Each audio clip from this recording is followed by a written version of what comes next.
Hey guys, I'm Vulture Culture, and tonight we're going to be checking out the Moog Source from 1982 and shooting it out against the Roland SH-2 from 1979. And these are two titanic analog monosynths from that golden age of vintage synthesizers.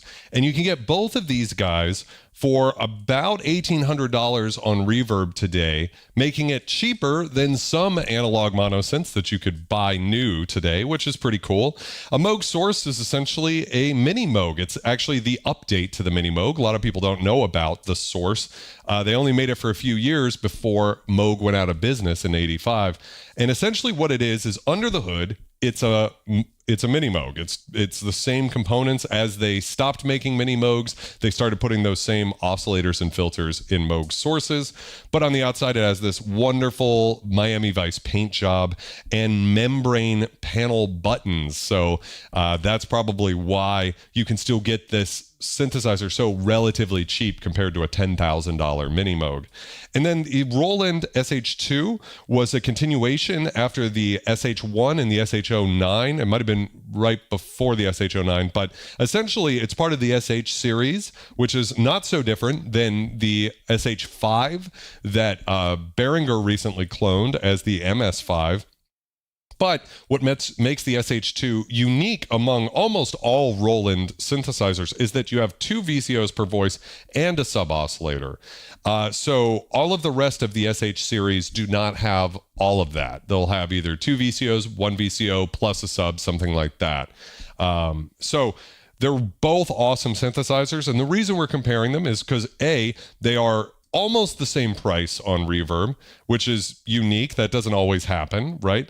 And then the other reason is because to me, the filters are very similar in that they have ladder adjacent filters. And this is a real ladder filter. This isn't a ladder filter, I think, but what happens is that you lose a lot of bass. So I'll show you in this example. If I raise the resonance,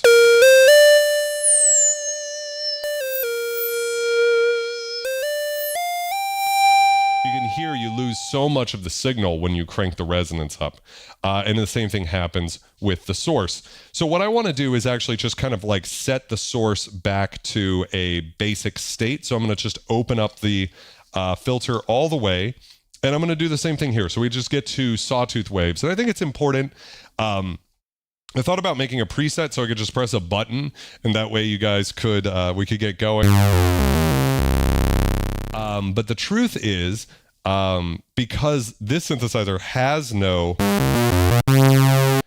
nothing, I actually have to sort of, and just make sure the resonance is all the way off. All right, so that's that. Now on this synthesizer, we have all the knobs and everything. So we can actually just set this up over here and make sure we have resonance cut off all the way off and pick up a sawtooth wave. So you can see how much quicker it is with knobs, right? Shockingly similar oscillator tone. So the way this live stream is going to work, if you haven't checked out one of these live streams before, we do it every Wednesday night here on YouTube. But we're going to check out the oscillators first, compare the differences between the oscillators from both synthesizers, and then we'll check out the filter, and then check out all of the things that each synthesizer can do that the other synthesizers can't. So starting off real quick, why don't we check out what the sawtooth wave sounds like. So on the Moog Source, we get just that incredibly deep but clear sound. Over here, we actually can't get to that low octave. This is as low as synth goes, but we do have a sub-oscillator, of course. Right? Have a little noise coming through there. You can hear there's actually some tuning stuff. So this Moog Source gets out of tune a little bit easier, just like a Minimoog does. And even a Behringer Poly D kind of gets out of tune. They all have this sort of issue, if you want to call it that. On the other hand, it's kind of what people pay for with vintage synths, is that they're alive. They aren't always perfect, right? So you can see the SH-2 tracks the pitch perfectly. Little sharp there. If we go up an octave on the SH-2, we got this nice range knob here. We have to use the octave switch here.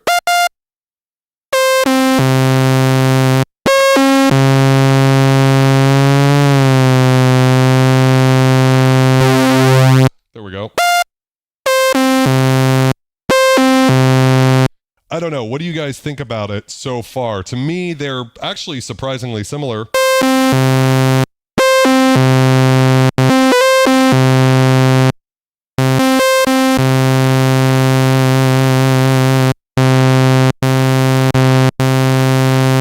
If I had to say anything as far as the tone, what do you guys think about the oscillators first and foremost? To my ear, I'm hearing the sawtooth wave is very bright on both of the synths, maybe a little bit more bright on the SH-2. Yeah, definitely in the high range, right? We're losing a little of that high end. It could just be that the oscillator is going so high that the filter's cutting it off on the source. So let's check it down here. No, it's definitely brighter on the SH-2.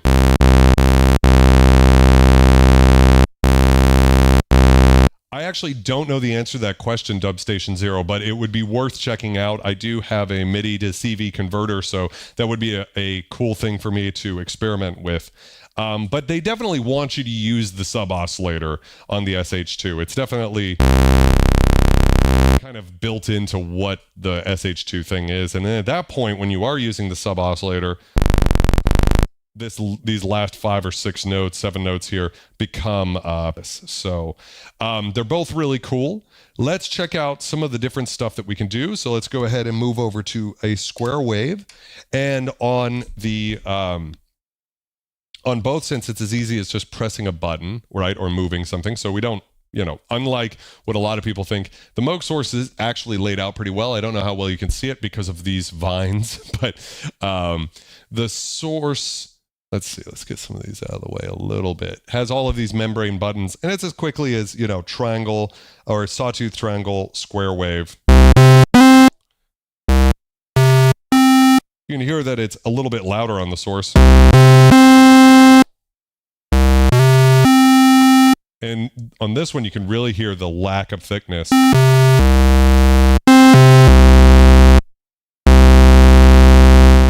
to volume match that.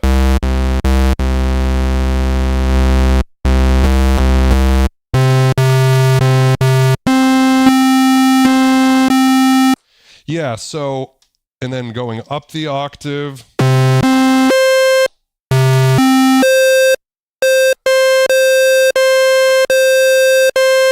Interestingly, the SH-2 carries a little bit more weight up into the higher octave than we're getting with the Source, but overall, both of them sound great. I don't know that I would consider there to be nearly enough of a difference to make any sort of choice there. We also have a couple of other sources that we could use. So this synthesizer has a sine wave on VCO1. This synthesizer has a triangle wave. So we'll just compare that real quick.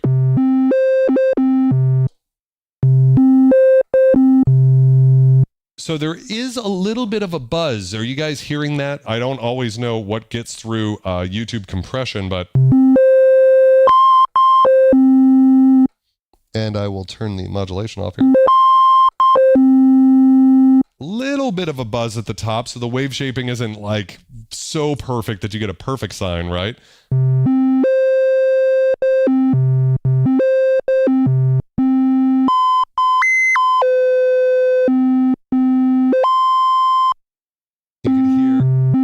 That as I change octave ranges on the Source, we go a little bit out. I'm pretty sure you could probably get inside the synth and change a trim knob or something and get that tuned perfectly.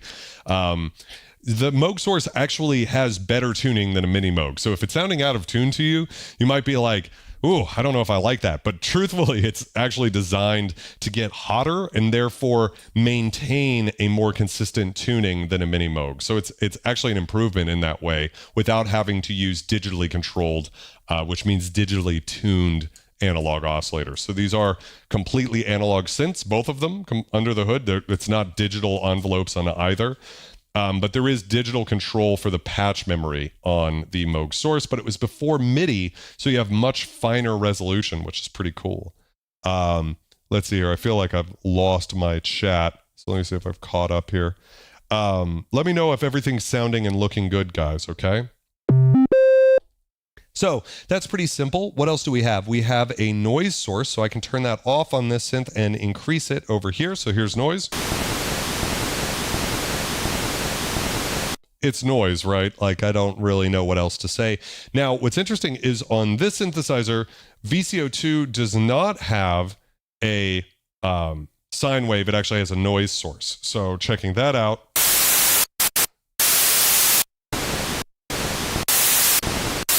So this is the first major difference I can hear between the two of them. The SH-2 uses analog noise, and it's very bright. It's like a pink noise sort of a sound, and it sounds very good.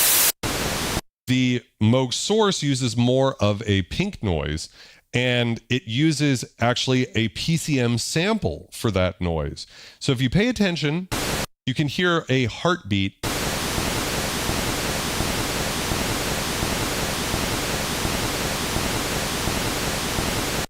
Yeah, that's absolutely the case. Dub, that's hilarious. Dekarmic can be retrofitted with MIDI control. I bet it probably could, but you could also just use a MIDI to CV converter, and most analog monosynths work really great that way. Plus, you can use one converter. You could use a Eurorack MIDI to CV converter and use it for multiple synthesizers, which is pretty cool. So you can hear, though, that with this pink noise sample, this is like a ding against the Moog Source. And actually, the memory Moog also uses the exact same noise source. So it's a $13,000 synthesizer that uses this noise. And it's one of those things that, like, once you've heard it, you can't unhear it. However, I don't really notice it too much, like when I'm programming patches and things like that. To me, it's not that big of a deal. And if I probably hadn't pointed it out right now and just gone on with it, I think some people watching, some of you synth snobs, can I get some scum snobs in the chat? They'd hear it. But for most people, when you go to make music, it's probably not that big of a deal, but it might be something that drives you crazy. So that's a difference there. There's another difference, which is if we go into noise and turn that off and go back to the square wave here and turn it back on, where we are, oscillator 1. And we actually have control over the pulse width. So we can get a narrow pulse out of this synth. Can't go through 0. Now, completely different to that, we actually have pulse width modulation on the SH-2. So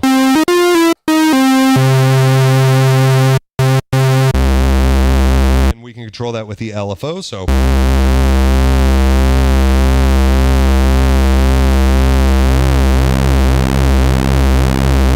and we can control it both manually too, by the way. So we can control it just like on the Moog Source. Hans Volt, welcome to the stream. How's it going, my friend? So just like on the Moog Source, where we can get a narrow pulse, very similar amounts there. But then what we can do is we can control it with an LFO as well.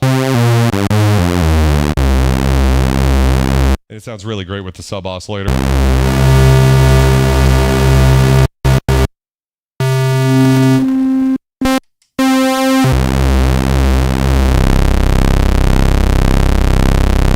Real nasty, right? So obviously this is our first, so we've kind of come across two major differences in the oscillator section. We have a sine wave and a triangle wave. To me, not the end of the world, the difference between that. But the analog noise source in the SH-2 is, it's analog, it doesn't have that heartbeat in it, and the Moog Source has a digital noise source, so that's going to have that kind of repetitive sound. And then we don't have any way to do pulse width modulation, just like on a Minimoog, actually. A lot of people don't realize that. I'm sure, again, some of you scum snobs do, but on a Minimoog, that's not an option as well.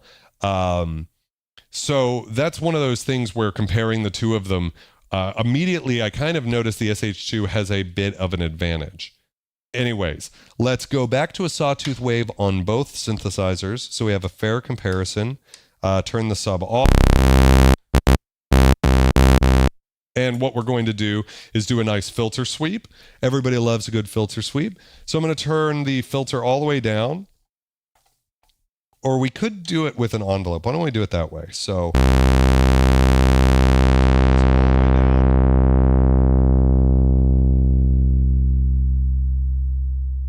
it takes a while. That's how much fine control you have over the filter, actually. And then what we'll do is we'll go to contour amount, and we'll add it. And we'll add some attack. We'll add about 50% attack and about 50, or what do we have here? Oh, we need some more here.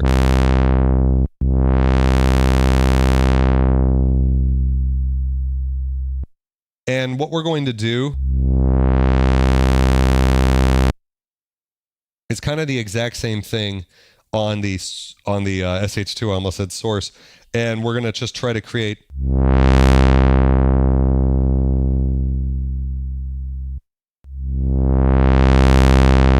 and one thing I'm going to do is I'm going to try to match the sustain level. So in this case, we need the sustain to fall on both. One advantage of the Moog Source is we have two envelopes. We have an envelope for the amplifier, which they call the loudness contour, and then we have an envelope for the filter. On the SH-2, we just have one envelope we have to share. And in this case, we could actually put it into gate mode. So actually I can do that and I can leave the sustain all the way up. I didn't think about that. So by using it in gate mode, we lose the release, but we don't lose any sustain, which is better for doing something like a filter sweep. Spiritual Anarchist, welcome to the stream. How's it going?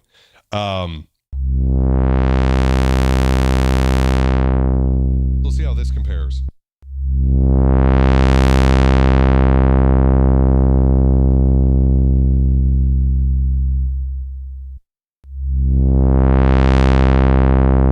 I feel like the range is slightly less on the SH-2 than you get on the Moog, but we'll try to match it. Let's go ahead and increase the resonance to 25%. In this case, I'll just kind of eyeball it to about 25%. And this is where it gets interesting, guys. So please comment in the chat what differences you're hearing between the synths. I'm going to shut up so you guys can make a call using your ears, because if I speak in between, when you do a filter sweep, it's actually amazing how quickly your brain, like your short-term memory, just you lose it if you hear anything in between the filter sweeps. So I'm going to go back and forth between the two synths a couple of times, and you guys tell me what you think, okay? Starting with the source. I'm going to do it one more time, and I'm going to turn the volume up, because on both these synths, you lose a lot of volume and bass as you increase resonance.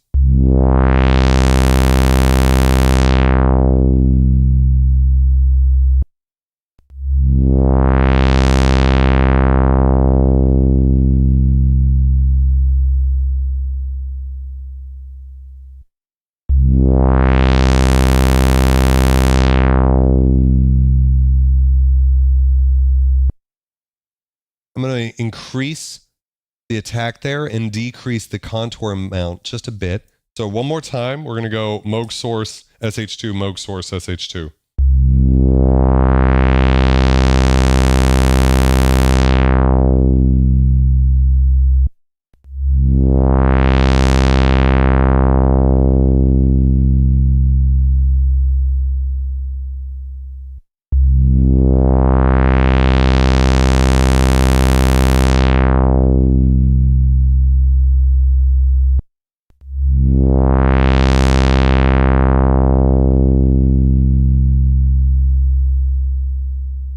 I'm going to do it a couple more times because I'm dialing the SH-2 back a bit. I feel like the volume didn't go quite as loud.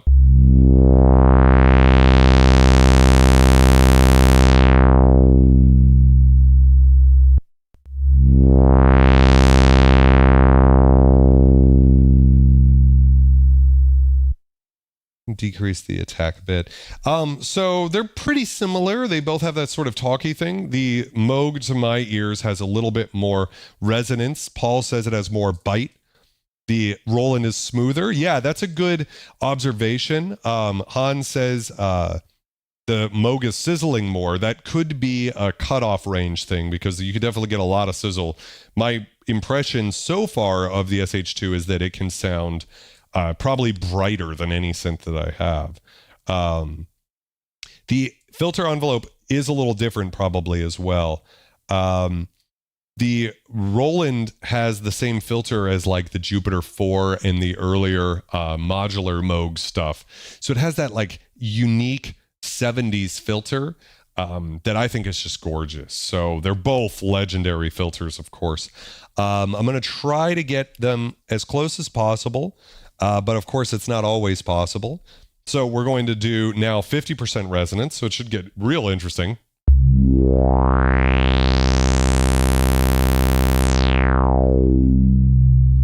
I'm going to slow this down a bit and still lower the contour amount a bit. And then here's the SH-2.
How's it going, Synth Samurai? I was actually just shouting out your stream you did with Synthpunk. I thought that was quite a good podcast and really interesting, especially to hear Synthpunk when he's not fucking insane, because, you know, like he loves to go crazy.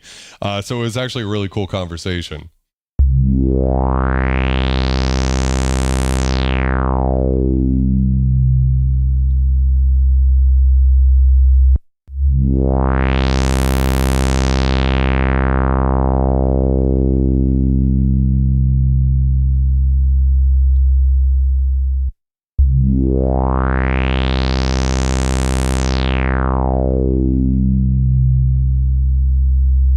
Sari and Echo, welcome to the stream. How's it going, you guys? I'm taking a little bit on doing this filter sweep comparison here, but you know, this is for the scum snobs in the chat who really want to get deep into those little fine details that really probably don't make a difference to anybody on the record, but for us, it's the bread and butter. It's like, it's this hypnotizing thing listening to filter sweeps and just trying to pick apart little nuances. So what do you guys think about the difference at 50% resonance? Clearly, the SH-2 has a little bit less resonance. So I'm actually going to boost it up to like maybe 60% to try to match it, just to be as close as possible, but I don't want to overkill it. So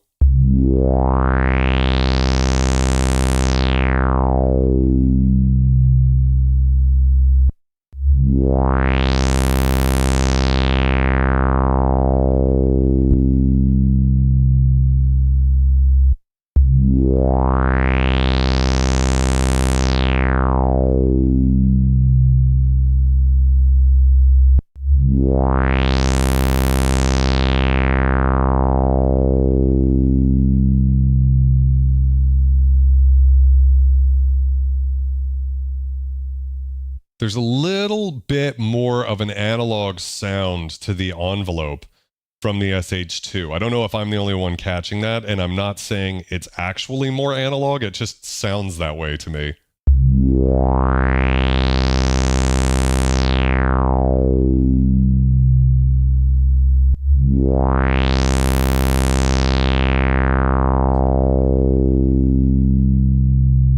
Love your use of the bacon emoji there.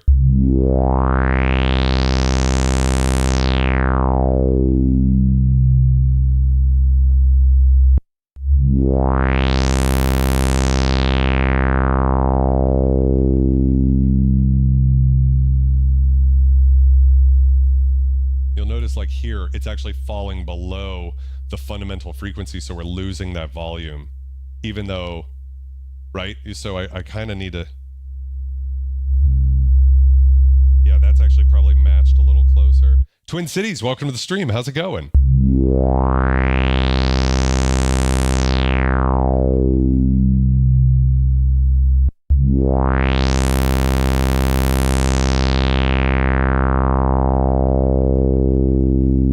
It's just a more exponential sort of thing.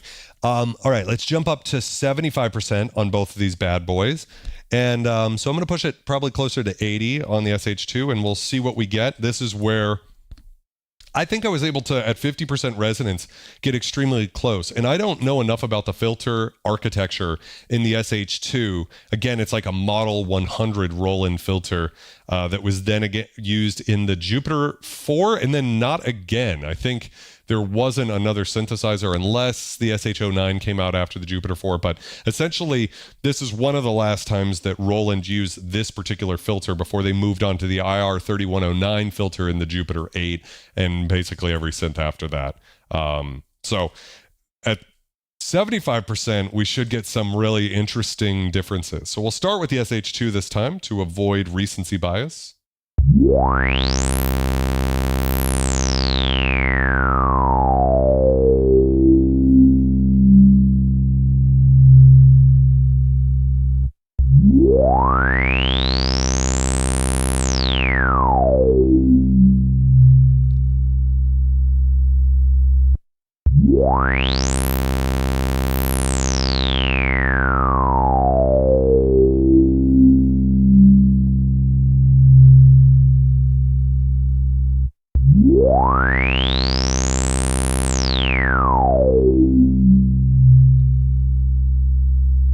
John, how's it going? Who have you been teaching Reaper to? Very excited to hear the answer to that.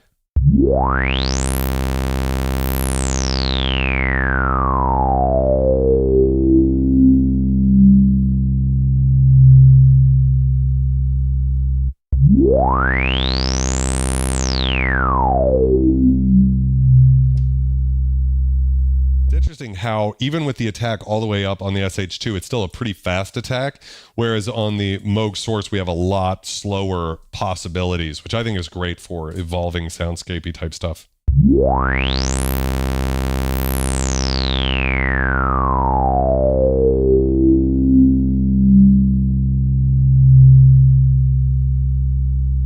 Hint, it's not Bob Moog. It's not Uli. Tell me it's not Uli.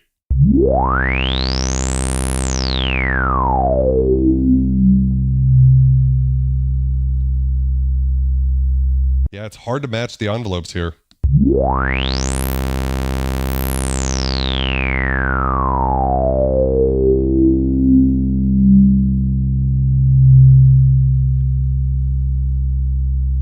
Yeah, a lot of sing-song harmonics. Hashtag sing-song harmonics.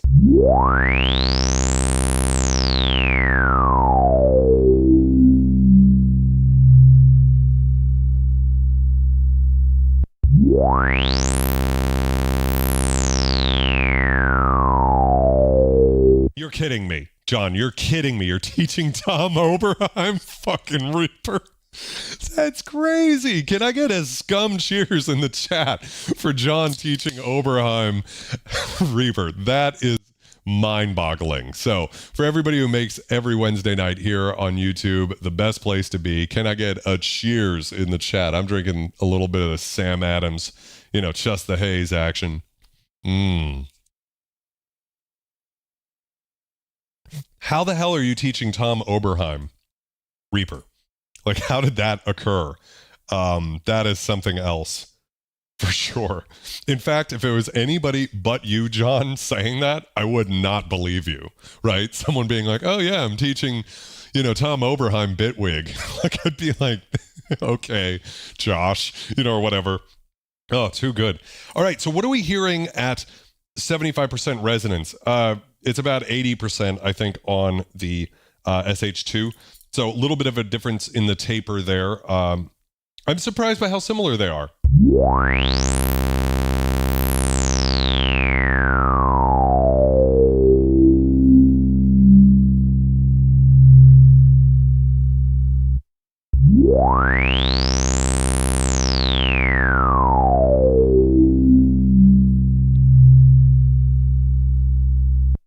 I mean, again, I was talking about the architecture of this filter.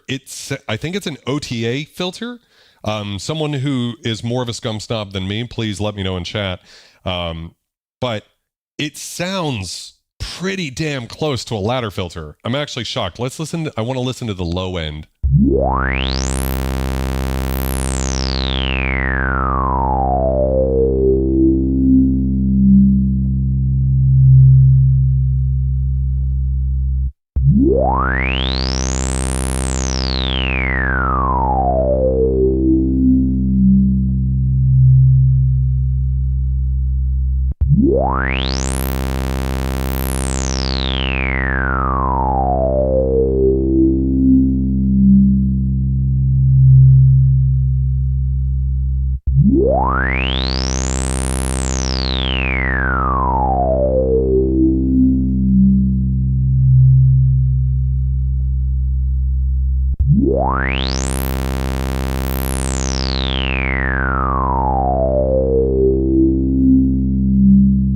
Last one.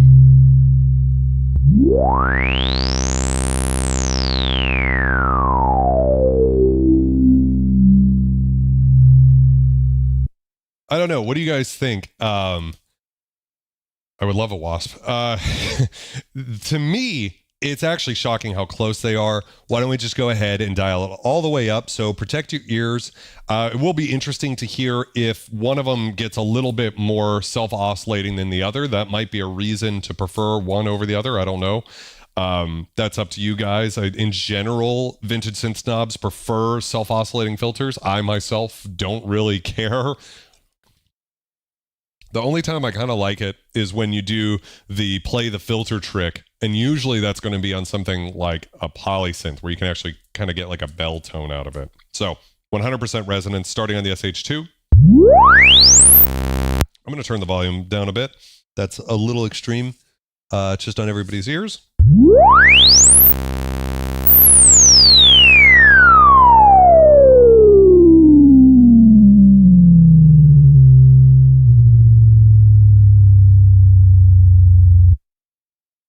Synth Samurai says it sounds close. Super Fun Chess says Source is the deeper bass.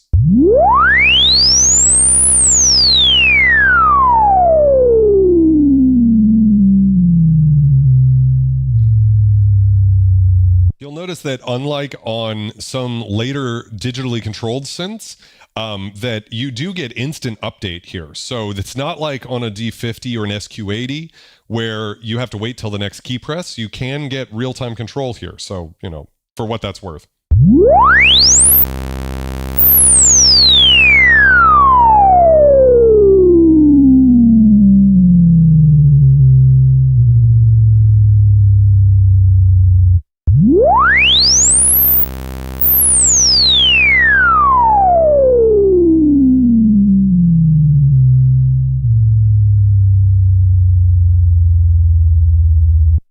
DJ Crystal Love, welcome to the stream. I'm using a motorized slider to get the camera to pan here, so a little bit of filmmaking equipment. A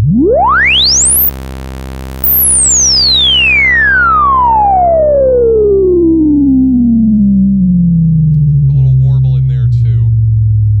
I thought I was only hearing a warble on the source, but...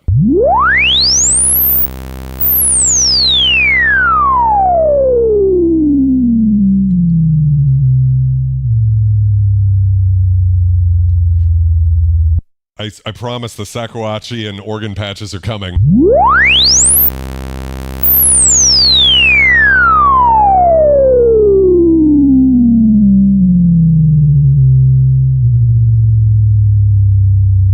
Little scratchy thing in there, right?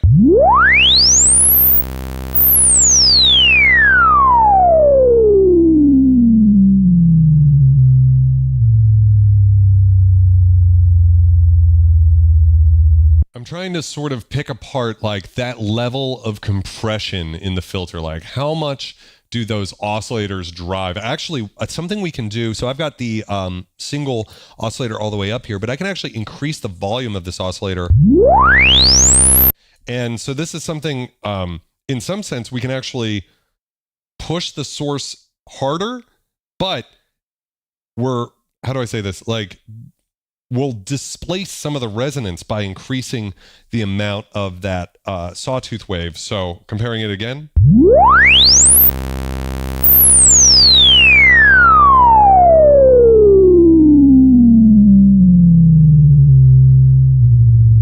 Those cheeks are analog.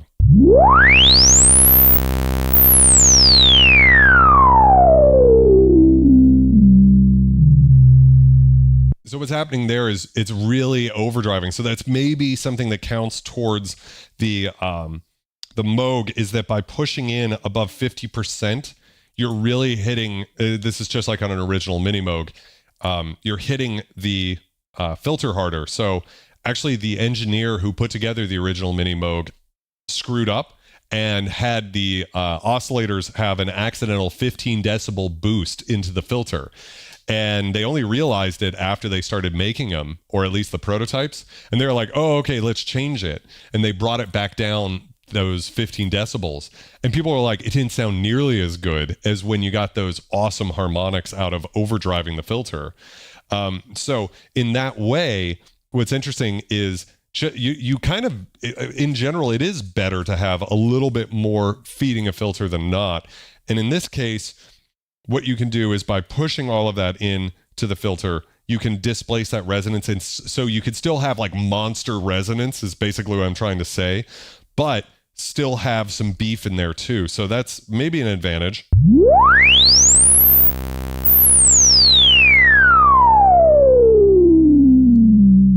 Twin Cities wants to know, how much free base cocaine do you have to sell to get the synth collection?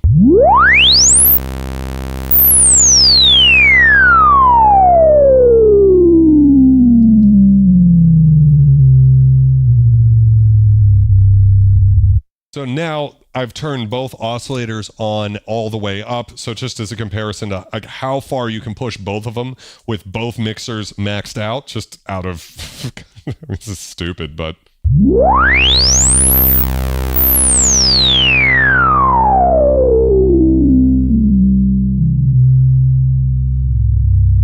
That one hurt my teeth.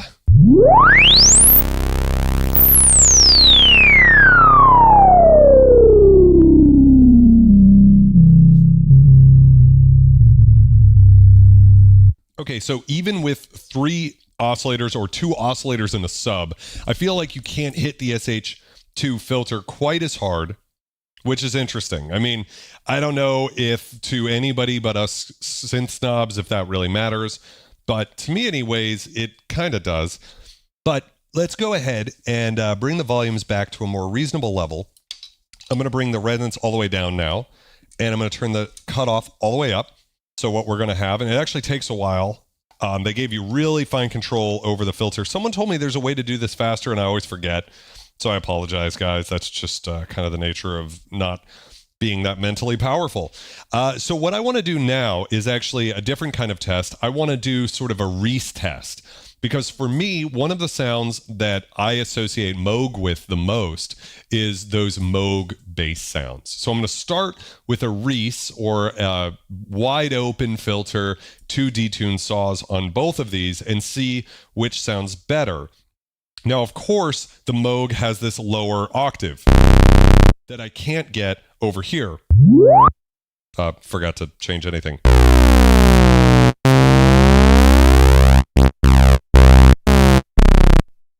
So that's to its advantage, but of course we have the sub-oscillator on the SH-2, so that's to its advantage. So that's going to be very interesting, but I just want to see what can be done when we control the interval here. So on this synth,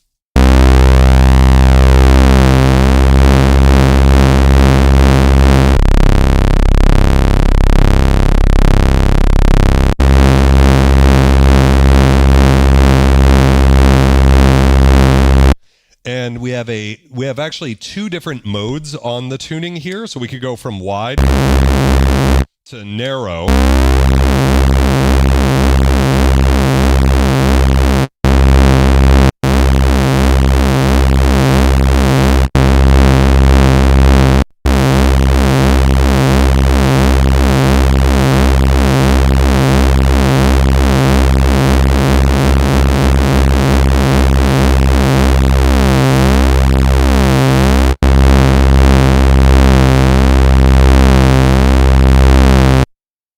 right, so I'm not sure if I got the levels exactly right.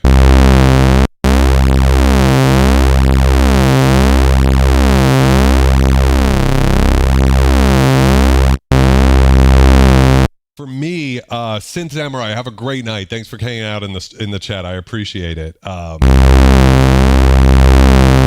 Spiritual Anarchist asks, what type of normal synth sounds can benefit by those extra 15 dB? And the answer is probably most of them. It's not enough decibels being pushed into that filter to actually create like rip and distortion, like a distortion pedal type of thing. It's more going to just add a little bit of beefiness and harmonics to it. So yes, there's something about walnut sides. Everybody knows the most important way thing that affects how the synth sounds is how it looks, right?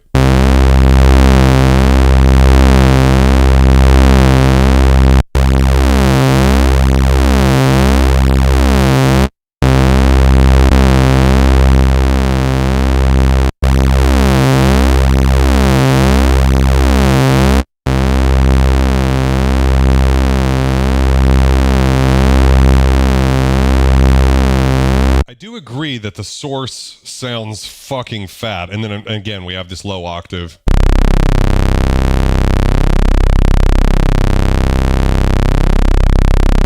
That we just sadly can't get to, but if I swap one of the VCOs, I could swap, I can actually pull out VCO 1 from the mixer so we can get the detune between, because the sub-oscillator is going to be hard tuned to that VCO 1, right? So we can still get detune.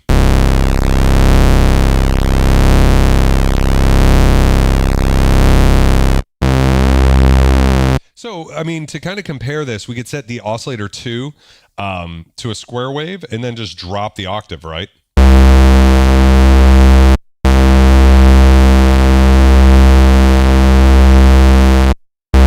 Or I guess I could increase this one's octave. That's what I'll do.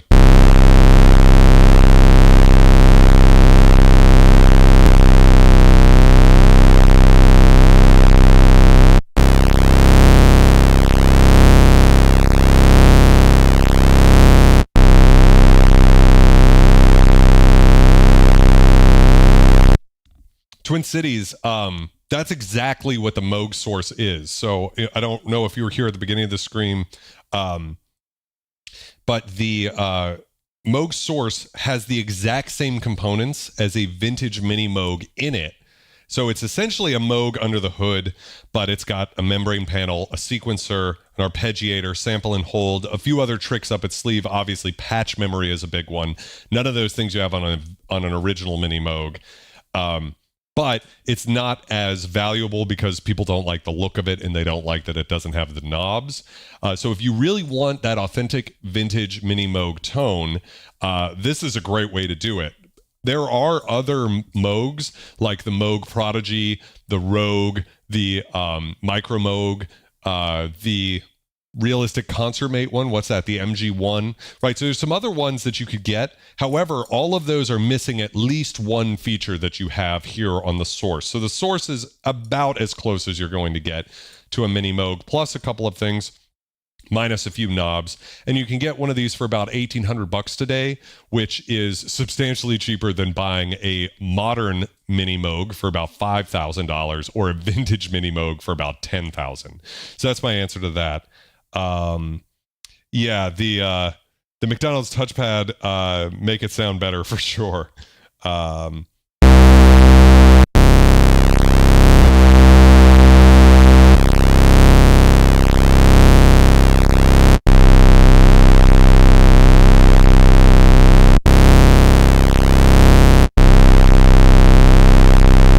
think so too, Gerald.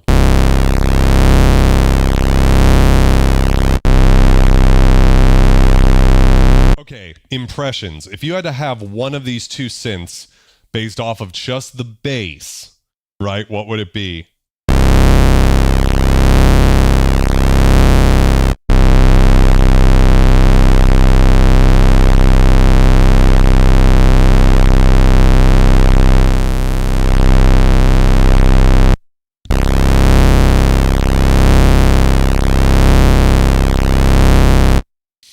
Spiritual Anarchist wants to know if the Source has serious problems that most membrane button synths have. I'm not aware if they do or they don't, so I don't want to answer that question. That's probably a good one to Google. I haven't had any problems with mine, but that's a thing to think about.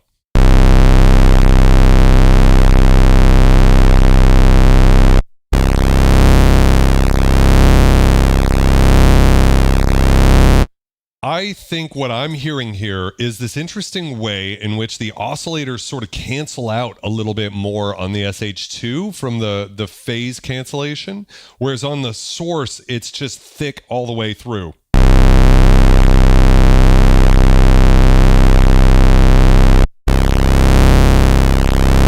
But without a doubt, the SH-2 is brighter, right? So there's more bacon sizzling on the top. I love that.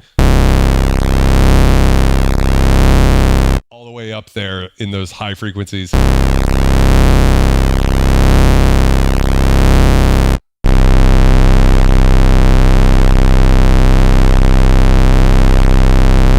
But there's a consistency in the low end that I'm not quite getting out of the SH-2.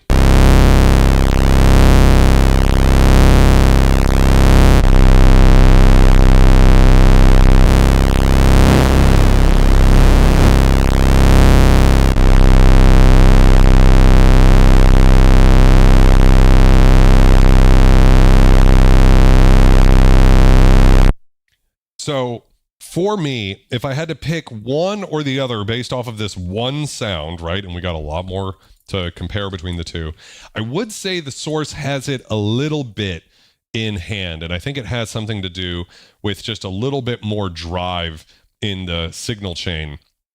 But it is extremely close. I mean, I don't think it's worth buying a Moog Source if you had an SH-2, or in this sound, I'm not using VCO1. Right? I'd like to point that out, that VCO1's not being used.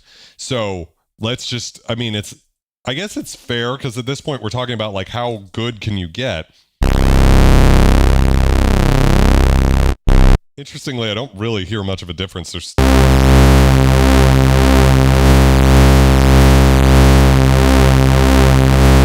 interesting, like the difference that I'm hearing is more like high end is actually coming through, but there's like just so much oscillator fatness happening that you really don't even hear the second oscillator coming in, VCO1.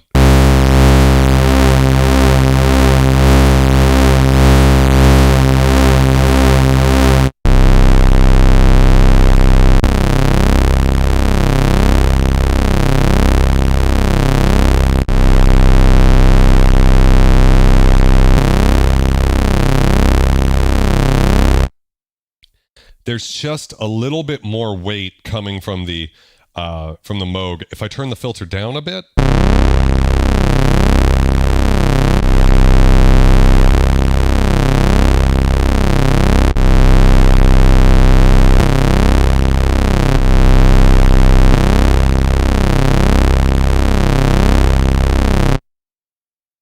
again, they're surprisingly close. I'm shocked at how similar the oscillators sound. And the SH-2's filter is very, very, very close to the Moog Source. I really think that for the first time, I kind of am considering the SH-2 as being the best mini Moog alternative. You know, I've always thought of the Moog Source as that because I want that authentic Moog sound, right? So you have to go vintage Moog, and this is the closest thing to a mini Moog that you're going to get that's not $10,000 fucking dollars. However, the SH-2 is pretty much there, and that filter is kind of in that neighborhood. Parbs, welcome to the stream. The Roland's definitely crispier with a slightly thicker low end, but the Moog seems to go deeper. Yeah, I agree. I mean, the low end on the SH-2 is a little bit tighter, a little bit more controlled. The Moog is just beef. Like, it's kind of crazy, the low end, and it's a subtle thing. I don't think it's, you know, in a mix, it's probably the difference of turning the bass up by a decibel or two. It's not something you couldn't do. Yeah. Does Moog have something unique like Roland's Hoover on Alpha Synths? I think the ladder filter is the thing that's considered unique. I don't know if someone else can like point out something that the Moogs do that's, you know, more like kind of known like the Alpha Juno. I'm not thinking of something at the top. So now what I want to do is take this sound and do a little riff with it and go for, instead of, you know, a wide open sound, let's take the same sound, take VCO1 out. One thing we can do also, by the way, is we can use pulse width modulation.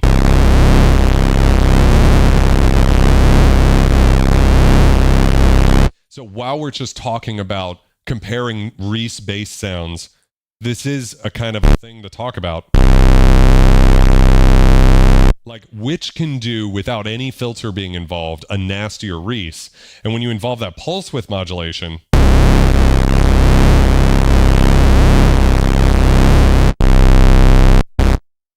it's unfair, isn't it? How freaking good the SH-2 sounds. So comparing the sawtooths, yeah, I'd say the Source has a little advantage. Ed from Earth, how's it going?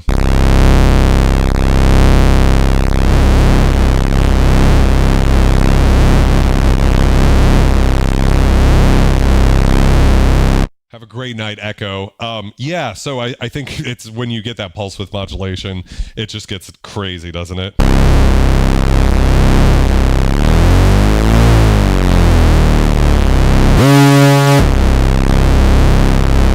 Just nasty. So we won't do that though for now, just to keep it fair. We'll do the sawtooth up an octave and then a square wave down an octave on both. The SH-2 is a sub-oscillator, so those are going to be in perfect tune, whereas the interval here, let me turn that down, so...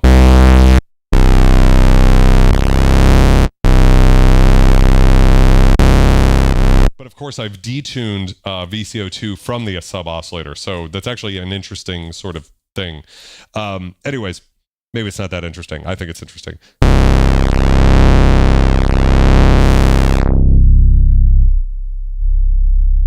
going to go for about 50% resonance.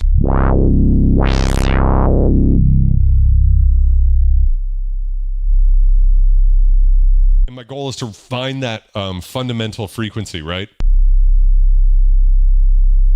I hope you guys are listening with either great headphones or a subwoofer. If you're listening on your phone, you're not going to hear anything. Come back and watch this video later. Same thing here. We're going to turn the resonance maybe to about 40% as opposed to 50 on this synth, just because it's got a little bit more of an aggressive resonance taper.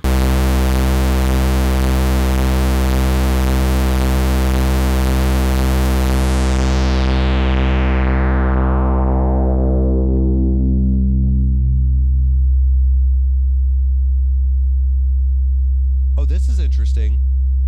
I can't get it lower than this. Let me turn keyboard tracking off and turn the attack all the way down.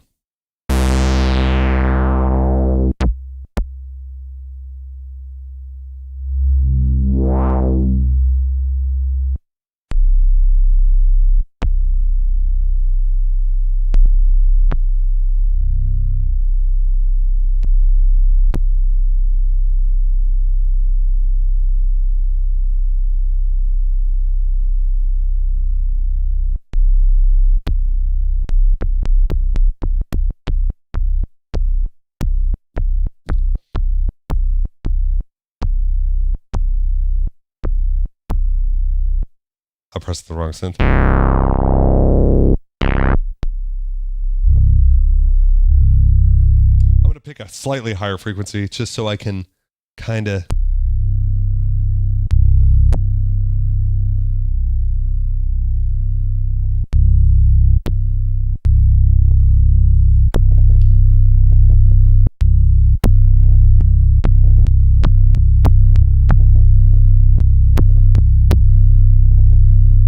Cities asks, are digitally generated waveforms related to DCOs? Not really. A DCO is an analog oscillator that's just controlled, the tuning of the oscillator is controlled digitally. From a high frequency analog oscillator is divided down to get tuning voltages for all of the digitally controlled oscillators. So a digitally controlled oscillator is an analog oscillator, which is confusing because some digital oscillators, even in the 80s, were labeled DCO on synths, but they're really just digital oscillators. Hopefully that answered that up pretty quickly.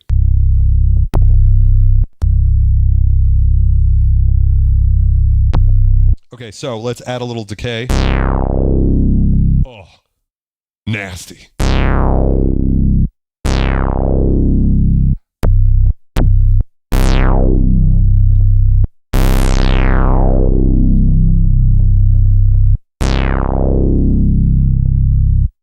Okay, so again, I have to bring the contour down just a bit.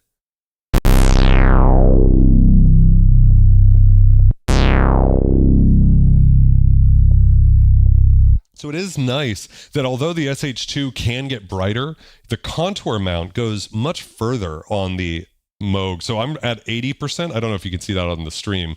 To get somewhere around 100% of the range over here on the SH-2. No worries, Twin Cities.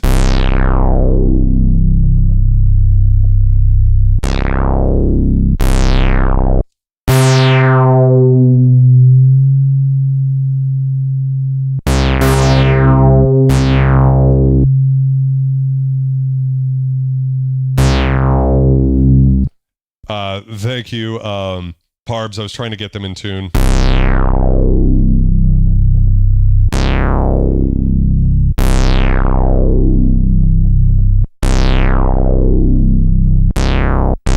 Yeah, so it's actually 70% out of 100 on the Moog Source gives you the same about range as 100% on the SH-2. So this is like this so far is the first thing. The Moog Source definitely has a little bit of an advantage just in the low end. Again, nothing worth buying one synth over the other for. But something that does matter more is the range of the filter. So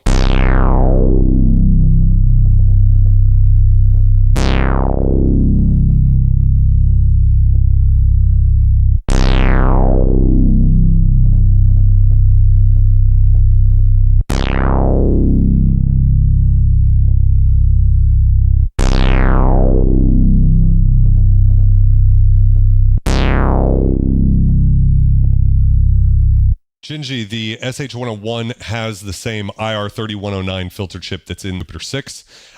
This synthesizer, I forget the filter name, but it's the same filter as in the Jupiter 4. So it's more of that 70s warm, smooth, glowy, a lot less low-end sort of filter sound. Really just like a smooth, beautiful filter from the 70s is what's in the SH-2.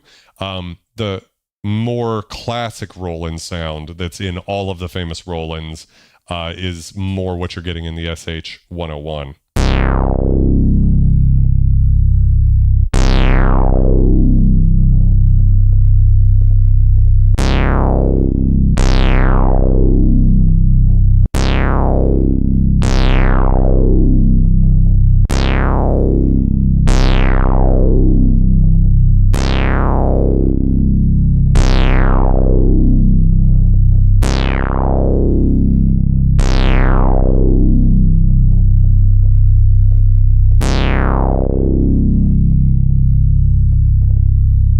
They're incredibly close, right? I think, you know, little differences. I'm at about 60% resonance on this synth, 40% up here. But you guys could hear that at 100% resonance, they were really close. So it's just that the SH-2 has a little bit of a more exponential taper to the resonance, whereas the Source has a little bit more of a linear taper. So again, nothing worth buying one synth over the other for. So that's a kind of a rough difference there. As far as the envelope snappiness,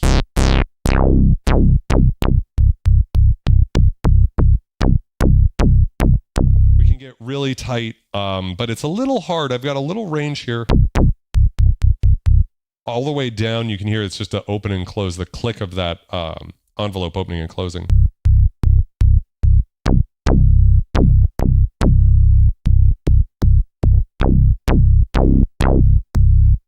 It's hard to target that, those really fast. Right there, it's just a click, and if I go like even just a hair further,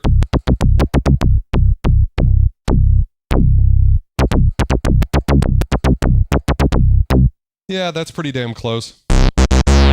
Let's go ahead now on this we actually have, without a doubt, more fine control over that. So I don't know if it's because of the Minimoog components, or if it's the digital control side of the Moog Source that they kind of knew was going to get rid of some of the resolution. So unlike some synths like the Yamaha CS70M that I have, digital control for an analog synth, where you don't have a lot of resolution, you have a crazy amount of resolution in getting the envelopes. So that is 20%. We can go all the way to nothing, right? Just that little click. 20%, 30, still really fast, really snappy. 40, right? You'll notice I'm at like 5% over here, and I'm actually slightly slower. I'm probably closer to 50%.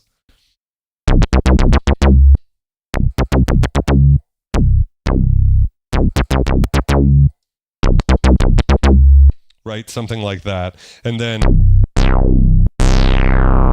we'll go all the way maximum decay for both, just for fun, so you guys can hear the difference.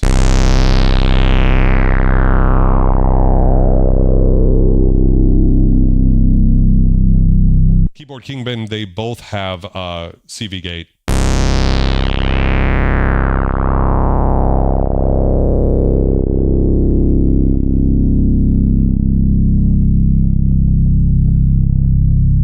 So you can actually get slower on the SH-2, but you get a slower attack on the Source. So again, to me, in that case, unless you find yourself in a situation where you're like, the attack's like, I could see someone being like, that attack being too fast, right? That's like your maximum attack.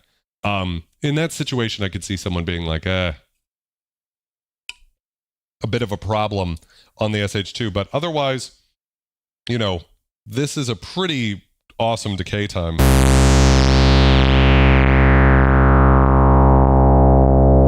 If I play them both at the same time.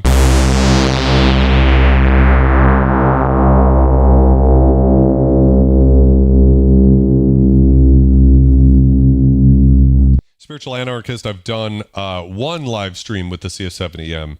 We'll do some more. I'm actually thinking about in 2 weeks, don't hold me to this, but doing a shootout between the CS70M and the Chroma Polaris, which would be the two most expensive vintage analog synths that I have. So you guys can kind of hear what it's like in like just selling your soul for synthesizer land for the fun of it. So the next thing I want to check out is creating some different types of sounds. I want to create a lead sound on both synths, and I want to do it with square waves. So I'm going to do this with VCO 1 and 2, and we're going to go up an octave at least, probably all the way up here.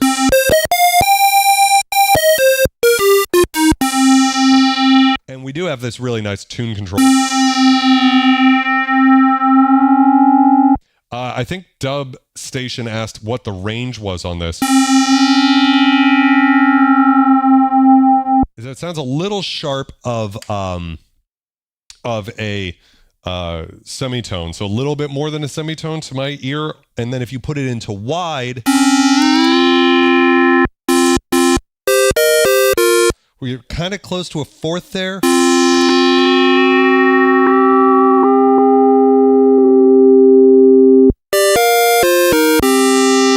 And you could go to a fifth pretty easily with the wide tune, and we probably push it all the way to...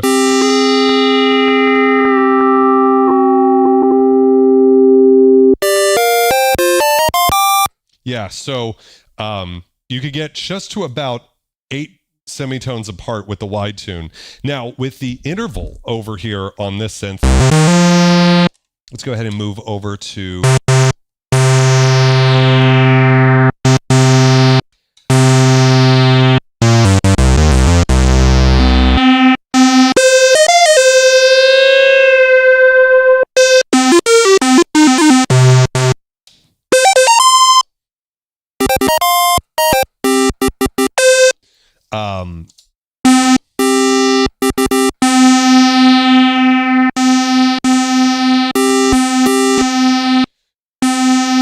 Let's see if I can...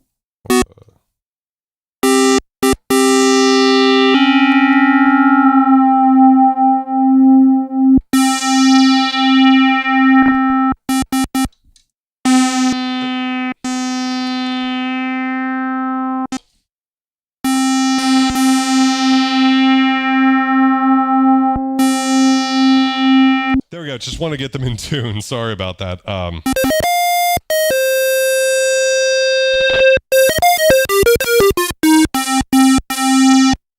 going to move the envelope back actually to gate and trigger.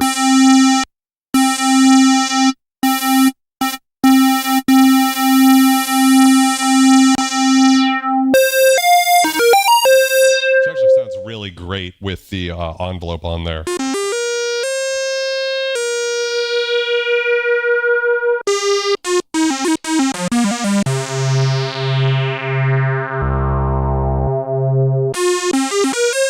Now you'll notice that actually on the Moog up here, the VCOs have drifted so far out of tune that I kind of need to I can't really get it that tight. And just like the difference here in terms of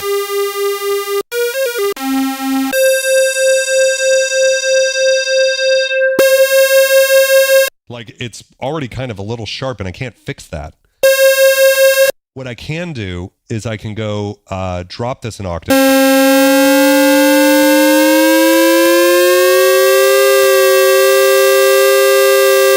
So this is how you could get fifths on the Moog Source, by the way. So it's actually much more flexible in that sense. You could get all sorts of weird stuff.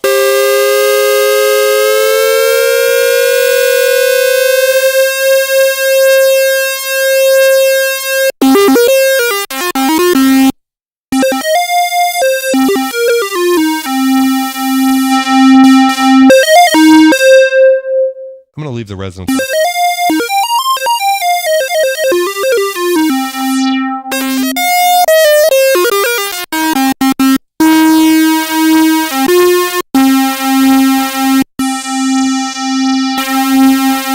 Notice how crazy the resonance is.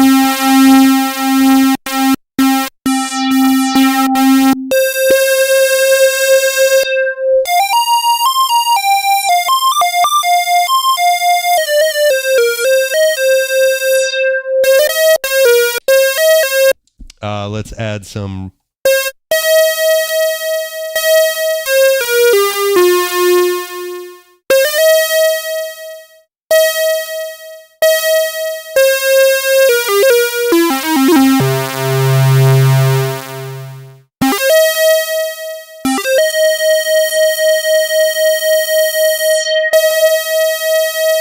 And again, we're out of tune a bit. So.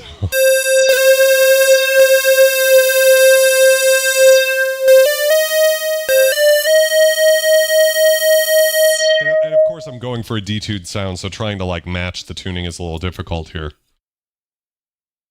I'm hearing much more of a difference, though, in terms of trying to get a lead sound out of both of them. What the difference is. Something I don't know if you guys are seeing this. For me, there's a way in which the SH-2 filter works like an EQ really well, where as you push the resonance, it doesn't. Of course, you get more resonance, but you get this wonderful sort of brightening effect.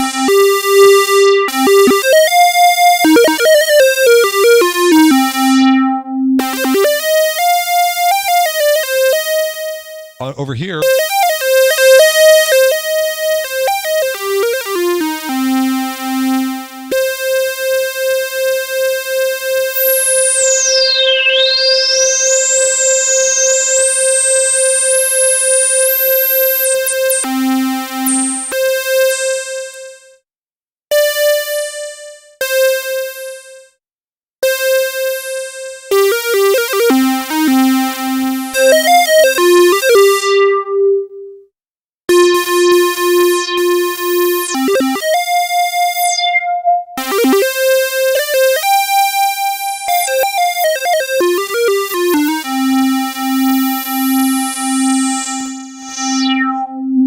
For me, it's really satisfying always on the SH-2. Wherever you put that resonance, it just sounds really good.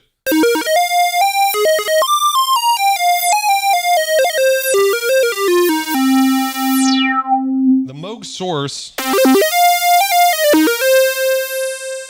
See, I think it needs more resonance. But bring the cutoff down a little.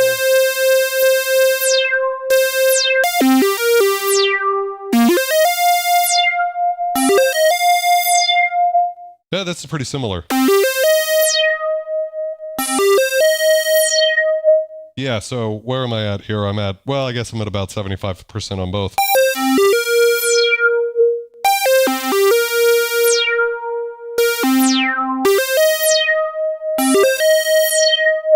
I don't know. It's actually interesting. I feel like, I don't know what it is. For me, when I'm making a lead sound on the SH-2, it just always sounds fucking perfect. Like the way the resonance emphasizes, like those cut through the mix frequencies. What do you guys think about the comparison here?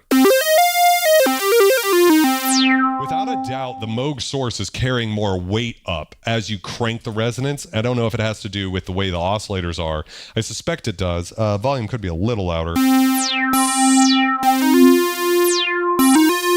I don't really think so.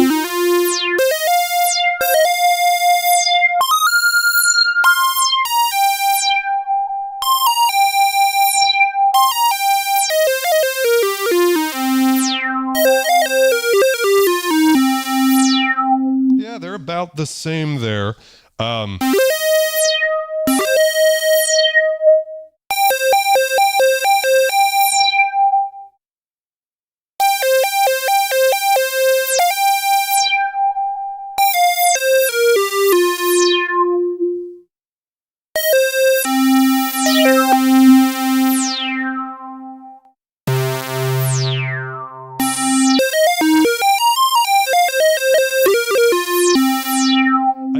The question I would have for you guys is, if you owned one of or the other of the two, would you need the other one? Like, how much can you get out of one of these synths that's not possible on the other, right? I'm trying to look. We have keyboard tracking over here. That might be influencing what's happening with the filter a little bit. So let me set that to 50% too. And that might have been affecting the bass too. I'm sorry, I didn't catch that earlier, but that might have affected a couple of things in the way that the filter was reacting. All interesting stuff. There's a couple of modulation possibilities that I don't think are possible on the Moog Source that you have in the SH-2. For one thing, the envelope can be sent to the LFO. Oh, I see. So the envelope can actually be triggered by the LFO. So what's happening there is every time the LFO cycles, you're getting a envelope thing. So you can get this sort of sound.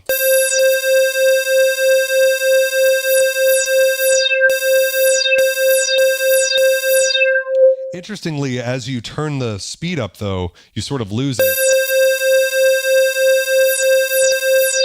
Unfortunately, you can't like go up into audio rate type stuff using the envelope anyways, right? So this is a way that you could do it without affecting, where you're affecting the volume with the LFO, right?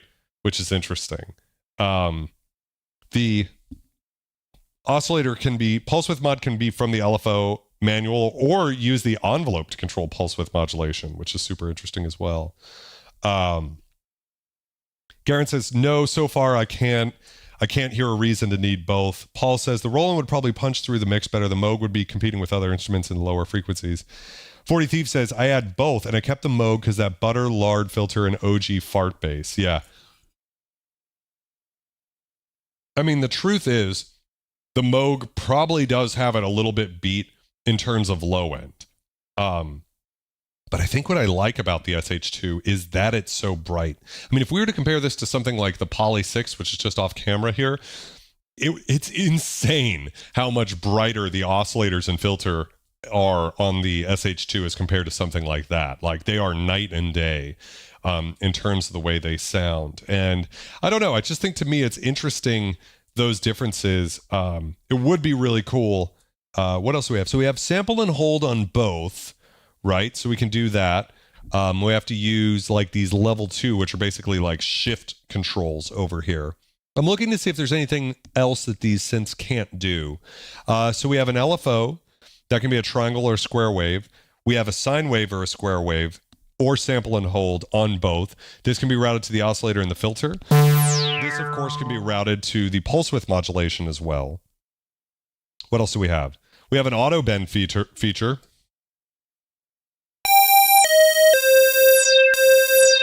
Oh, I need to put this back over to gate.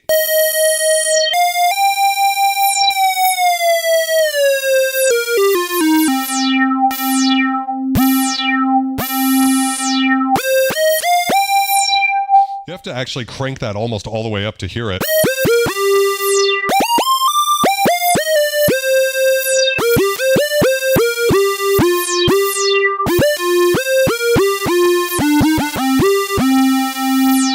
Looking at this, I don't think there's any way to route an envelope to the pitch. I think all you can do is control the LFO, and that's basically as simple as moving the mod wheel, right? So the mod wheel is kind of hard routed to the modulation. And you've got either a triangle or a square wave, and that's going to the filter, the oscillator, or both. And that's it. There's no kind of in between. Over here, we have independent control of that. So if I want to have that affect the oscillator here,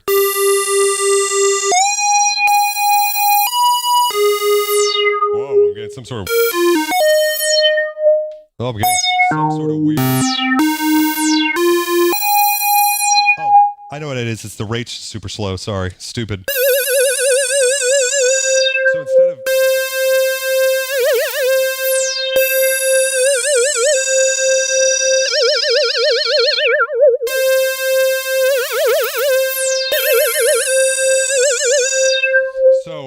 they're pretty similar in terms of the mod wheel, and this slider do similar things, but something that we can do here that we can't on the Moog is actually introduce a delay.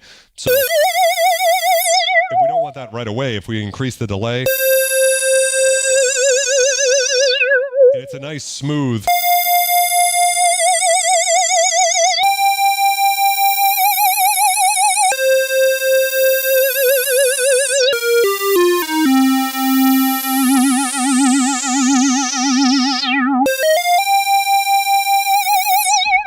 So anyways, you can hear that you actually have control over that. Another thing that you could do, we've got a pitch wheel here, and the mod wheel only controls, again, the LFO modulation, right? One of the coolest things about this synth is the bender. So the bender can control the VCO or the VCF. So right now, if I use the VCO,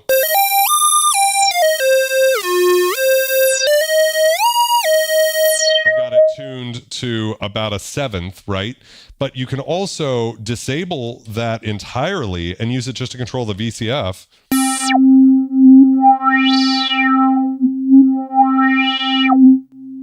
Spiritual Anarchist asks, can it do a brassier lead? And Paul asks, can it do Blue Monday? I think those are both good tests we should check out.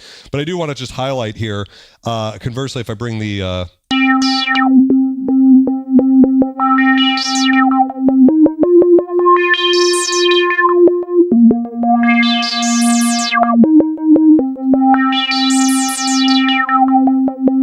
This is a really cool performance feature. So you can either use it for pitch bend or the filter, or even both.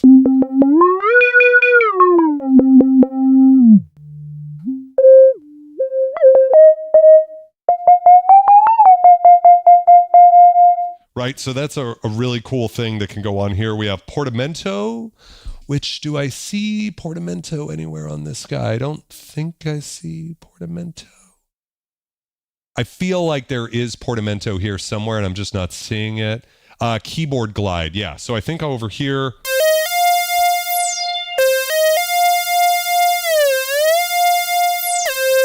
Yeah, so we've got portamento on both.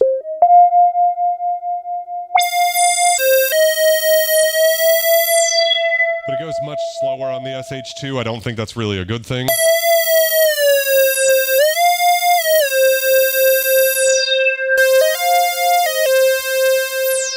But it is a difference for sure. 40 Thief says, I do miss the ease and programmability of the SH-2. Also, them Bout It G-Funk leads you can crank out with it. Spiritual says that the brass doesn't sound like the organs more often than not, and the strings don't sound like flutes or simple organs. I hate organs. Can I get some scum organs in the chat? Unless it's real Hammond. Yeah, I'm not a huge fan of synth organ sounds. Of course, there are some cool Like I love like a DX7 style organ pad. That can be cool. Very Brian Eno. Someone in the chat, let me know how to pronounce that. So the first question is, why don't we check out brass real quick? So we'll just kind of go back to creating a brassy thing.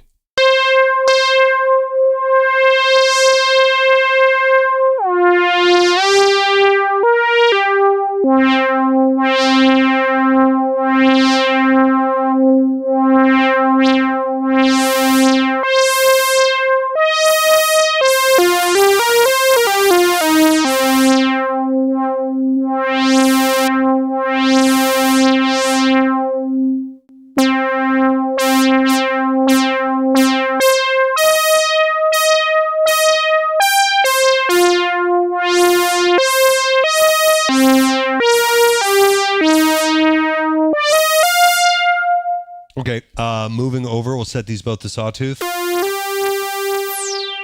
Turn the resonance down.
Sounds pretty good on the Moog, doesn't it?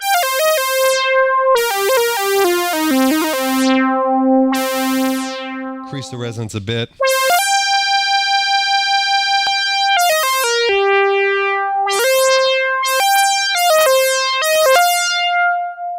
So we have control over the gate or gate and trigger. Over here, we have control over single or multi-trigger.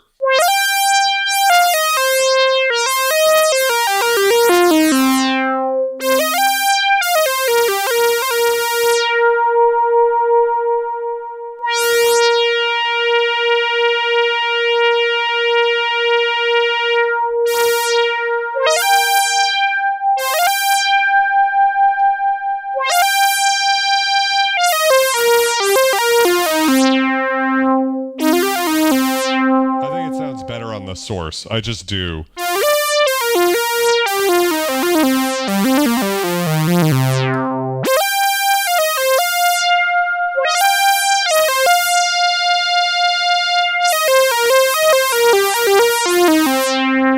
It sounds, yeah, the SH-2 sounds a little brighter, and it sounds a little more vintage. There's a little bit more grit and grime to it, which is great, but the like, let me say it this way. In a time before VSTs, right, you can see why people thought Moog sounded the best, because it's just such a balanced sound. So unlike some synths where you're like, oh, it sounds really warm, but like when you go to play a lead, it's so thick that it doesn't really cut through the mix. DW8000 comes to mind. The Moog is just like, it does the bass really well. It's killing it on the leads. And I always think that, like, as you go through the presets, I've covered the presets in a previous video, so I'm not going to do it today. You just, every one of them sounds like an award-winning lead. God, I hate that. I was just about to be like, I'm happy selling my Moog, but...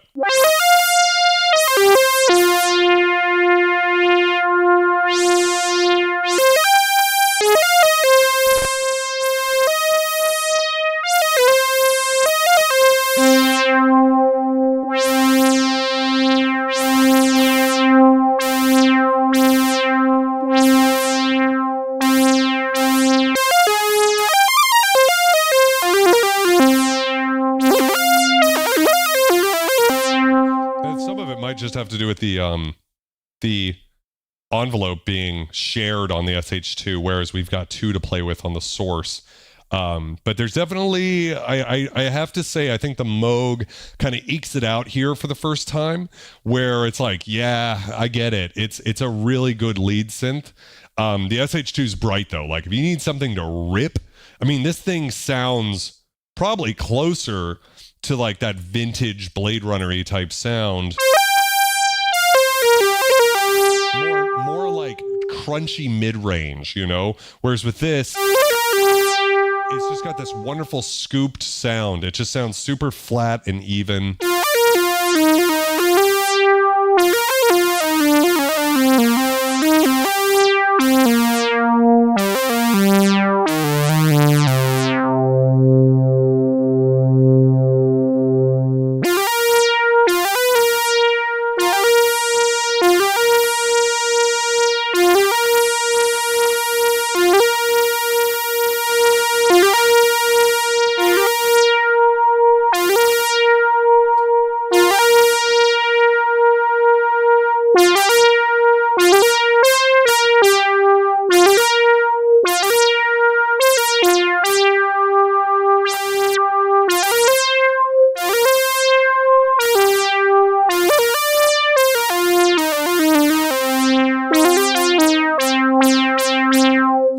Yeah, so that's kind of a comparison. You can't match it perfectly, and I do think the SH-2 sounds awesome, but I'd have to give it to the Moog in this category. So another question was, can the SH-2 do Blue Monday? And I've created a preset, actually, that's the Blue Monday sound, so...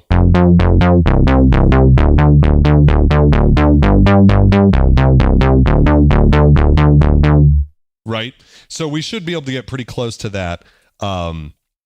Over here, hopefully. So what are we going to use? We're going to have to use a VCO and a sub-oscillator. So that's going to kind of change things.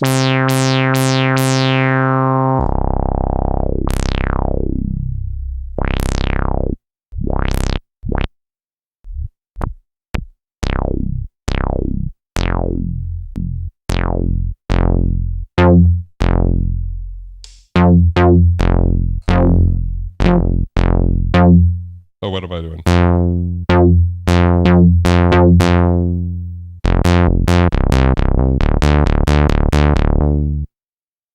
going to use the gate here. The VCA is going to be a gate, so...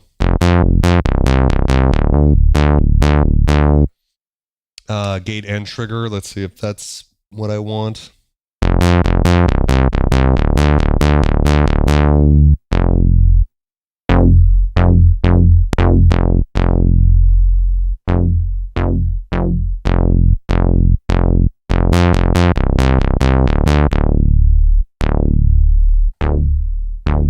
Faster decay.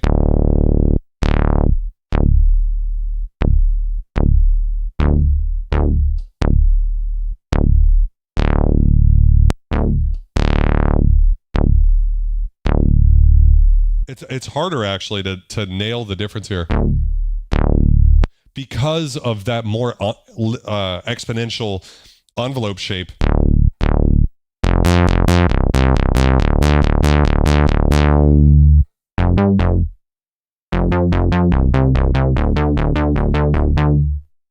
All right, let's see if I use the envelope, what the difference is. So just out of curiosity.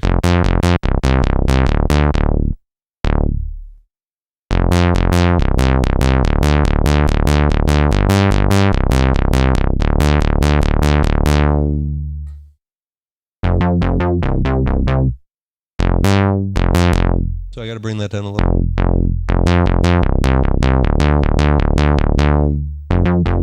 Or even further. Wow, that's kind of crazy. I wasn't expecting that.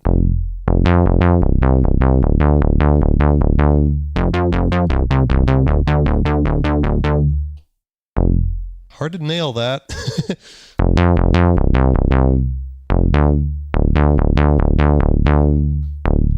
If I use VCO2, I get a little bit more detuning, right? So we can detune up here. Here we have to use VCO2 and the sub-oscillator.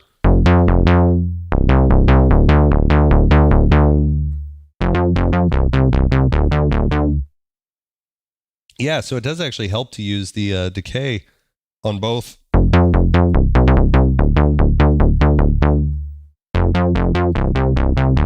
Man, it is hard to nail that filter difference there, right? I don't know if I have too much. Keyboard tracking off.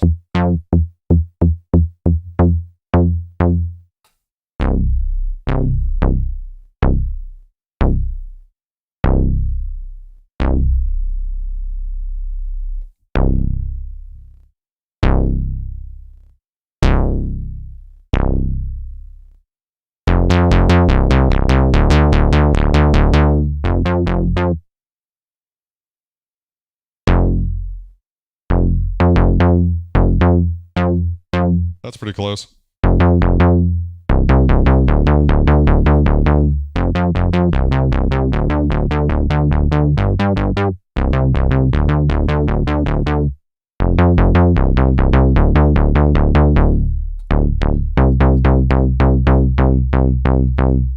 Tighten up the tuning now.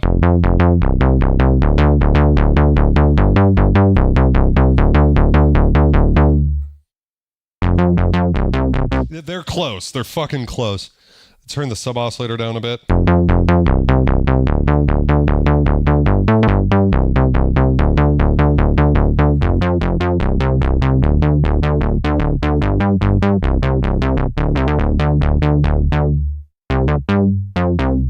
Yeah, so the truth is, Moog Source probably beats it a little bit on brass, and you can't exactly nail Blue Monday just because of the sawtooth not being able to go quite as low. Of course, like Dubstation said earlier, you could probably use CV and gate to get a little bit lower. I'm curious if I set this, if I use VCO 1 and we just go to this note.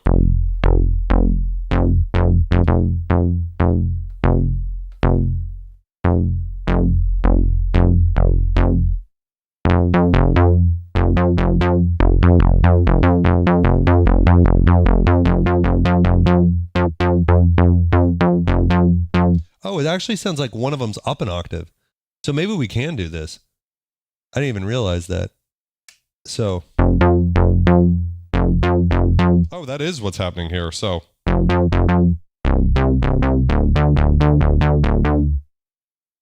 So, what I could do is bring this down.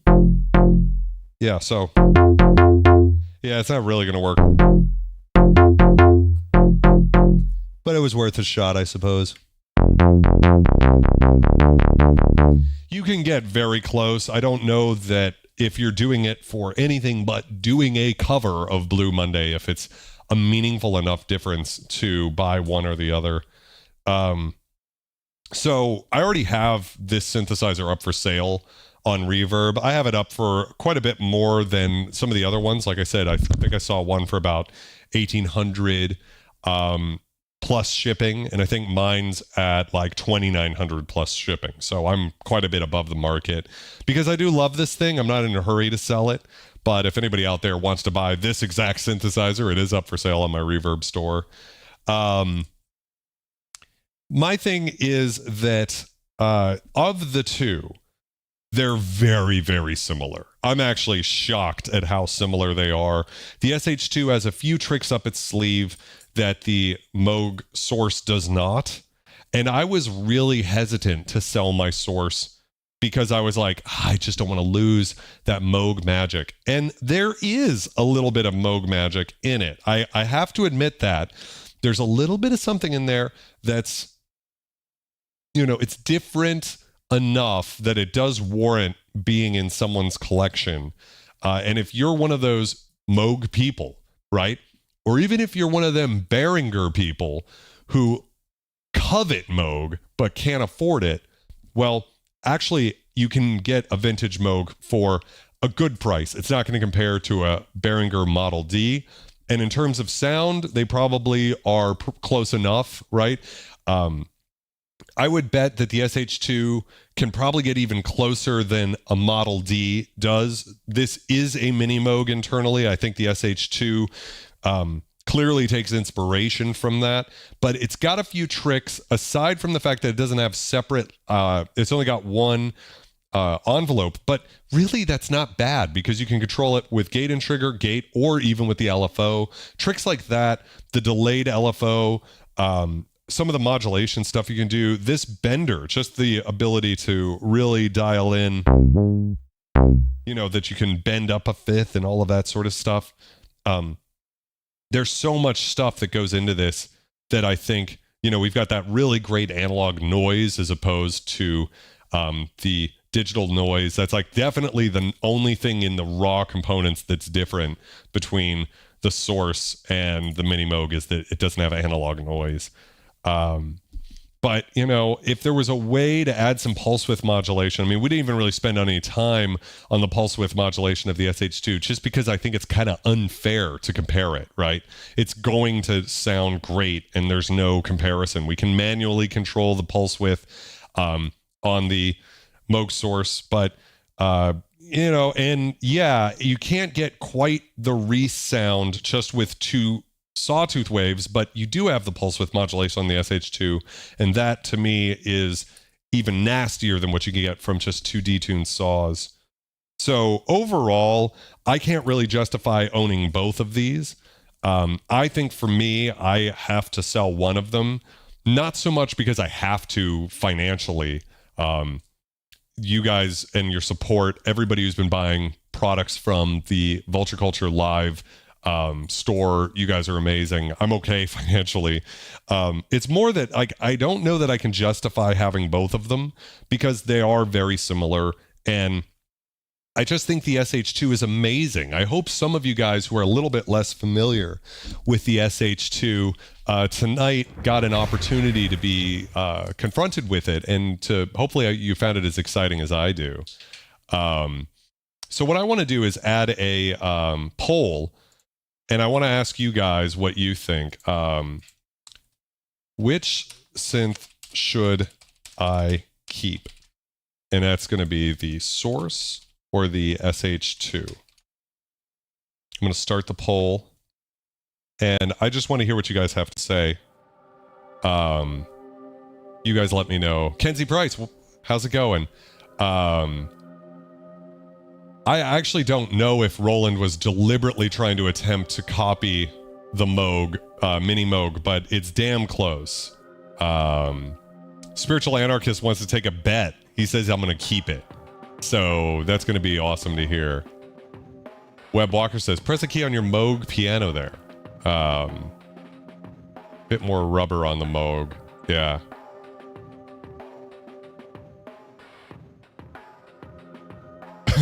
Hashtag, okay, thanks to the fine print. Yo, that's some real shit that I can't talk about. I think I will talk about what Dubstation's referencing one day, but I have to be careful. I had a wild week last week, and it was almost a lot of money, but luckily the company that was involved did the right thing in the end, and for that reason, I've elected not to talk about it because I feel like if I say anything, it's going to be a negative, and I don't want to necessarily put that out there because they did do the right thing at the end. So, Spiritual Anarchist says you can definitely justify keeping both of them. That's interesting because, I mean, look behind me. This is just one of my two synth walls. I feel like this is overkill, right? Like, no one needs this many synths, period. There's about, I don't know, 15, 18 on this wall alone. And for me, I've gotten to the point where the synth studio is pretty complete. Of course, there's a couple of synths that I'd like to have in my collection. But most of those cost $2,000 and up, let's say. Like, that's what they cost. And, you know, in this circumstance, I think that, Dubstation and I have said it before, that analog vintage monosynths are cool, but you probably could do that sort of thing with modular synthesis and get way crazier results. Analog polys are where it's at, or any synth that has an analog filter, right? So, because like the hybrids from the 80s are amazing too. Kenzie asks, are parameters MIDI controllable on the Source? No. I don't think there's even a way to do that. There might be some MIDI upgrade kit for it. I don't think they make them anymore, but there might be one out there or something. But these are truly analog synths. They are, they're pre-MIDI, and there's no helping that. Spiritual says, I can't justify even thinking about selling one if it's not a question of financial need. Well, let me phrase it to you this way, Spiritual. The money from that purchase might go into another purchase, right?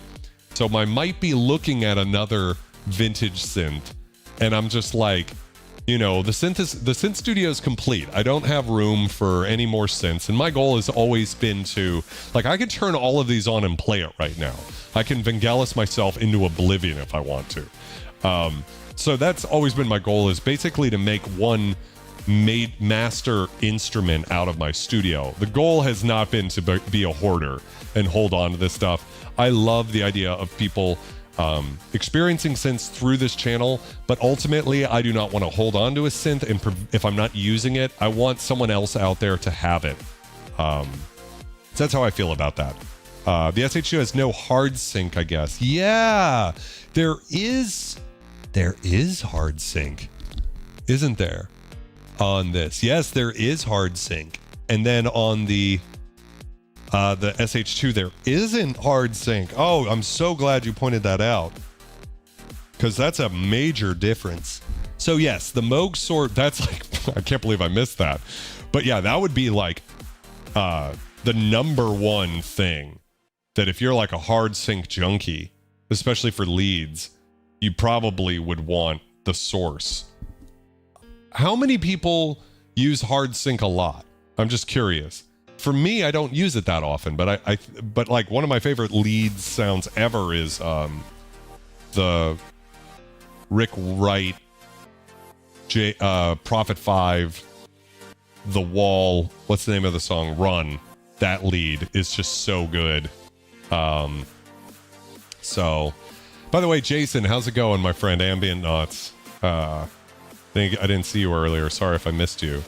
Moog Matriarch. So the Matriarch's awesome. An awesome synth. I mean, I think in a world where the Matriarch exists, it's hard to justify spending about a Matriarch's amount of money on a Moog Source, honestly. I mean, if you just care about the sound and what you could do with it, the Matriarch's going to be amazing. But can you hard sync on a Matriarch? I don't know the answer to that. Yeah.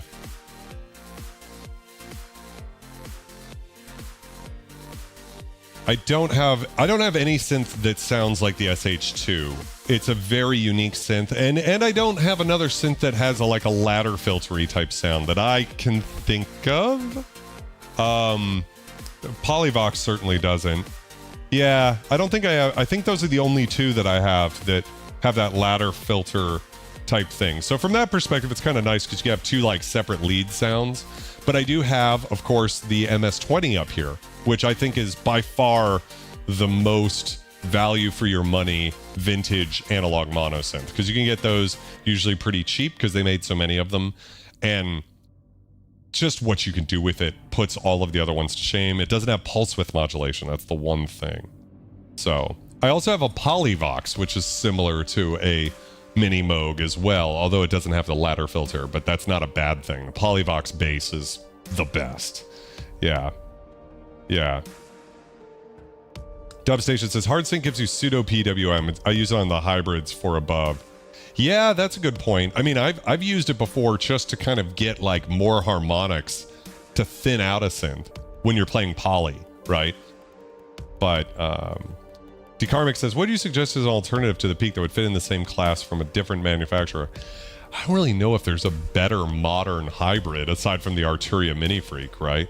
That's in that price range. I mean, I think the Peak's kind of I believe I said the Summit was my pick for best hybrid this year, and then the Mini Freak was the small one. I don't know if I had a mid category this year, or if I just kind of went with those. I think maybe I did the Waldorf. I don't remember exactly. The Waldorf M, I suppose, is the same class as the Peak, a desktop synth. But I think the peak is very good. I don't think there's a reason... Like, if you have a peak and you like it, or how do I say this? Like, if you have a peak and you want something that does what the peak does, it's probably just the peak. Like, you probably don't need anything else. I can't think of anything that does what the peak does better. The Wave Station has hard sync? That's crazy. I would have never have guessed. Amy Not says, yo, I have an SDS8 brain at the moment, so other stuff I'm testing out, so good times. Lots of SDS in the chat recently. The Moog Matriarch can hard sync oscillators 2, 3, and 4. That's pretty cool. Yeah, this is a lot of synths. I don't need more synths than this, right? At some point, it's just insanity, right?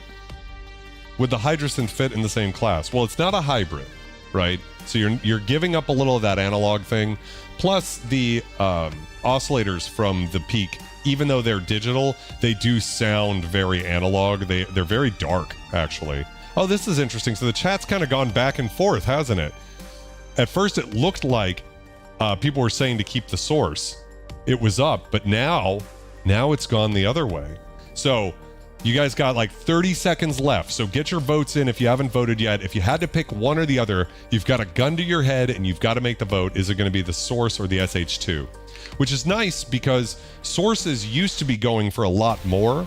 And right now they've kind of come down in value to the same value as an SH-2. SH-2's held its value through the great synth deflation. They're about 1800 before and they're about 1800 now. So that hasn't really changed too much. Let's see. The Oberheim TO or TEO, I don't know what's the right answer there. That is without a doubt going to be the, the just market killer. I just don't see a world where that synth doesn't sell. The only thing that's going to do, though, is it's going to take market share from Oberheim OBX8, desktops. It's going to take market share from sequential. The Take 5 market is done. I don't see many people who are going to buy a Take 5 instead of the TO at this point. I could be wrong, but it's I don't see it happening. Juno 6 says the SH-2. All right, so I'm going to end the poll, and you guys voted. 60% said the Roland SH-2 is the synth I should keep, and 40% went with the Moog Source. And that ratio is pretty close to what I feel is the right answer for me personally. When I don't always agree with the chat. Sometimes I'm in a different sort of mindset. Yeah, the TO will pull from Behringer for sure. Why don't you think they don't make the TO as a desktop module? Well, they might. They haven't done that with Take 5 though, right? Have they? They haven't made I mean, one of the reasons is it's already so cheap. One of the reasons to have a desktop module is it's like cheaper to make. But I don't think they need to make TO even cheaper. Although I guess they might be able to pull from like the Pro 800 buyers by doing that. So it's interesting. Machine Storm went with the Source because Skinny Puppy and Frontline Assembly used it. I mean, it's a great reason to use it, right? It's an awesome sounding synth. That's the other reason. They had a bunch of Take 5 chassis laying around. Yeah.